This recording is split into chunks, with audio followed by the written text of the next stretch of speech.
adab letak posisi kamar mandi, khususnya yang sering beli rumah jadi itu.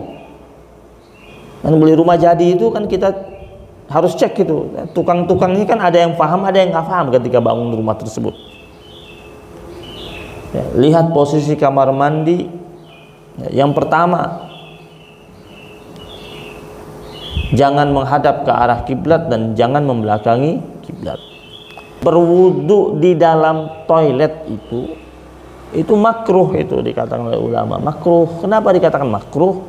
Karena di toilet itu tempat kita buang hajat, banyak najisnya. Kemudian berikutnya, ini sudah jarang kita lakukan ini. Jawab jujur di hati masing-masing. Masih baca doa nggak? Masih baca nggak? Doa yang suka kita baca lafazkan ketika kita masih TK itu. Ini kan main hajar aja kan, masuk. Kadang-kadang kurang perhatikan kiri apa kanan kaki. Ini sunnah-sunnah Nabi yang kita dapat himpun pahala itu. Masuknya kiri kaki, keluarnya kanan. Kemudian berikutnya yang ketiga, tidak membawa tulisan yang ada lafaz Allah. Jangankan Quran, ada lafaz Allah. Cincin ada lafaz Allah, kalung ada lafaz Allah. Nah, bagaimana kalau kondisi darurat? Ada cincin tulis lafaz Allah, taruh di luar, hilang. Gimana? Kata ulama, boleh kalau darurat. Dengan cara seperti apa? Dibungkus dengan kertas atau tisu yang rapat semuanya, baru masukin ke kantong. Ya. Jadi bukan dia tetap pakai, tapi dia buka, dimasukin dalam tisu atau kertas, tutup yang rapat, baru dia masukin dalam kantongnya. Seperti orang punya handphone ada aplikasi Quran, dia tutup aplikasi Qurannya dulu. Bahkan menjawab salam dan beristighfar saja tidak boleh di kamar mandi. Ya. Kemudian berikutnya, ini paling sering kita lakukan. Dan ini dilarang sebenarnya. Apa itu? Tidak boleh bicara di kamar mandi. Nah, kita bukan bicara, ngobrol, nyanyi, teleponan. Kamar mandi itu tidak boleh lama-lama, selesai hajat keluar. Makanya kadang-kadang bingung saya tuh, orang kok betah, ada yang betah banget di kamar mandi. Kemudian berikutnya, nah ini ya kaki nomor 6 nih. Tidak buang hajat di sembarang tempat. Ya, maksudnya apa? Ketika berada di luar ruangan, jangan buang hajat di sembarang tempat, misalnya di tembok, di pagar, di halte bus, di pohon-pohon di pinggir tol.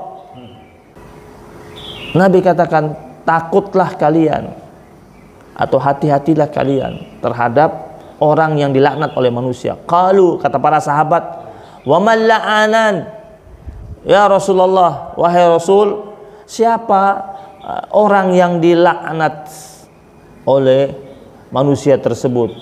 Apa kata Nabi? Alladzi yatakhalla fi tariqin nas au fi dhillihim, yaitu orang yang hobinya atau suka buang air kecil di jalan manusia, tempat jalan orang, au fi dhillihim, atau di tempat orang berteduh, pohon, halte.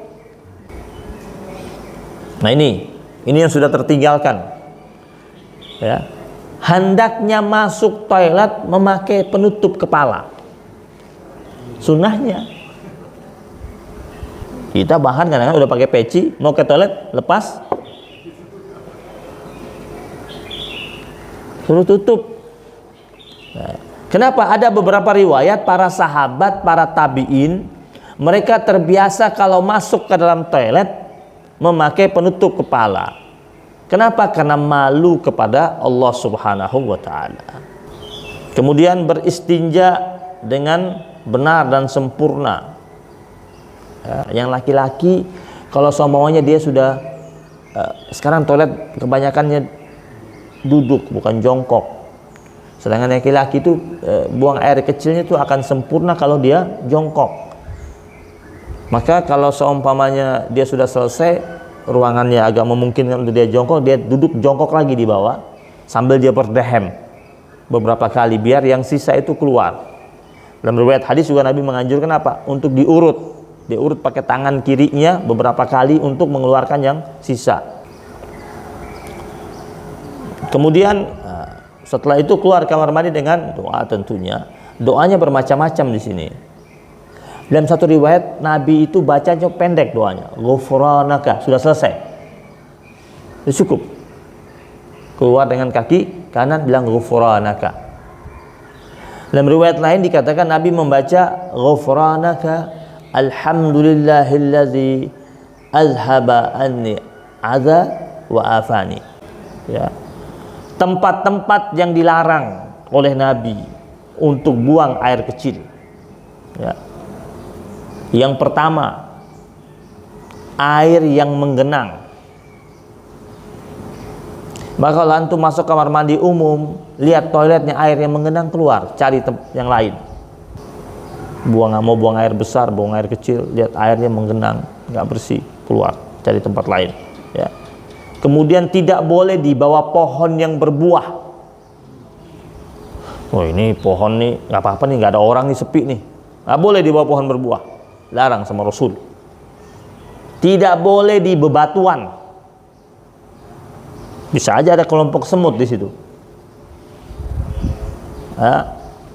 Tidak boleh di tanah yang basah.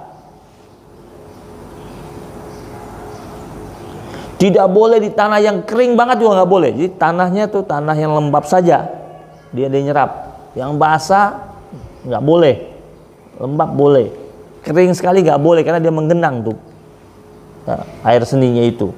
Kemudian tidak boleh ya, di tempat di mana anginnya sedang bertiup kencang.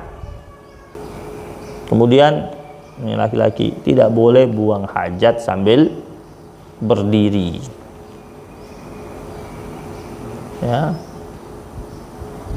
Kecuali memang darurat, karena ada salah satu riwayat dikabarkan bahwasanya Rasul SAW pernah suatu hari pergi bersama sahabat-sahabatnya dan salah seorang sahabatnya menyaksikan Nabi buang air kecilnya berdiri karena itu darurat tempatnya. Kata ulama, kalau dia buang hajatnya, buang air kecilnya berdiri, ulama mengatakan itu makruh hukumnya. Tapi kalau dia buang hajatnya berdiri karena darurat, hukum makruhnya nggak jatuh kepada dirinya, hukumnya jadi boleh. Ya. Islam ini semua diperhatikan sama Islam sampai hal-hal yang begini, dan Islamlah yang mengajarkan cara beristinja yang baik, membersihkan. Orang-orang zaman dulu nggak tahu cara istinja itu. Maka kalau sudah terbiasa dengan pakai air, jangan beralih ke tisu. Ketika buang sudah kebelet, tidak bisa tahan, harus ke buang air kecil dalam perjalanan, dibolehkan. Tapi ya kita siapkan air, tempat yang kita pipis itu kita siram air. Lagi sholat kebelet, ahsan antum batalkan sholat, pergi pipis, daripada antum hilang konsentrasi sholatnya itu sudah tidak nyaman. Kenapa? Dalam keadaan kebelet. Nah, tapi kalau sesekali antum masih bisa tahan, ya tahan, nggak apa-apa. Sesekali. Tapi kalau ini sudah menjadi kebiasaan, godaannya di situ, di belakang antum. Ya. Apa? Nggak bikin batal sholat. Yang bikin batal sholat itu kalau tiba-tiba keluar. Sama kayak orang tawaf. Tawaf itu kan sama kayak sholat, Pak. Tawaf itu kan harus wudhu. Dia tawaf nih, sudah masuk putaran ke-7, kebelet, tanggung kan, masih bisa tahan, nggak apa-apa, lanjut aja. Sah nggak tawaf? Sah tawafnya. Setelah itu dia pergi buang air kecil. Habis itu baru dia berangkat pergi sa'i. Sa'i tidak dalam keadaan berwudu nggak apa-apa kalau sa'i. Tapi kalau tawaf nggak, harus dalam keadaan berwudu.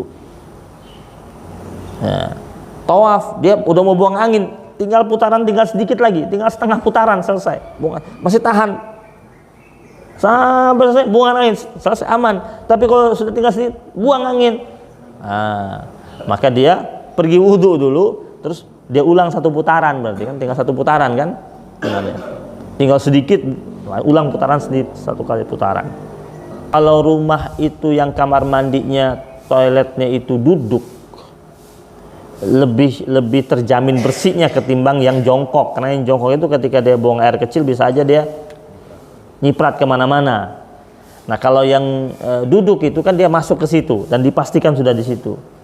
Yang perlu diwaspadai itu kalau biasanya orang kadang-kadang di toiletnya itu, toilet duduknya itu toilet kering, tetapi dia suka ada keset kakinya di bawah toilet itu. Itu khawatir, hal yang perlu diwaspadai itu takutnya dari air seni yang itu muncrat, ada yang kena di karpet itu. Ya. Baik, cukup sekian. Assalamualaikum warahmatullahi wabarakatuh.